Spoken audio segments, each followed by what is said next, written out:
Hello, कशा आहात सगळे? तर तुमच्यासोबत असं कधी घडलेलं आहे का, की जेव्हा आम्हाला कुठे बाहेर जायचं किंवा कोणाला तरी घरच्यांमधून कोणाला बाहेर जायचं आणि त्यांना ऐनवेळी समजतं, की माझे कपडे धुतलेले नाही आहेत.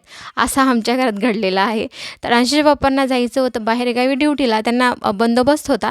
तर ते मला म्हणतात म्हणजे रात्री त्यांना बंदोबस्त ड्युटी चार्ट पडला आणि त्यानंतर ते मला बोलत आहे सकाळी, की माझे कपडे लगेच धुवून टेरेसवर जाऊन टाकू नये म्हणे, कारण ते लगेच सुकून जायला पाहिजे म्हणे एका तासात. ते शक्य आहे का? तुम्हीच मला सांगा. मी तर वरती जाऊन टाकून आली आणि नेमका ढगाळ वातावरण होतं म्हणून मी अंघोळ वगैरे केली. त्यानंतर वरती जाऊन परत कपडे काढून आणली आणि घरात सगळे पसरून दिले फॅनखाली. आणि मग त्यांनी बाहेर जायचं होतं त्यांना म्हणून त्यांनी चिकनसुद्धा आणून दिलं होतं, काही भाजीपालासुद्धा आणून दिलेलं होतं. म्हणून मी पटकन इकडे स्वयंपाक वगैरे करून घेतला.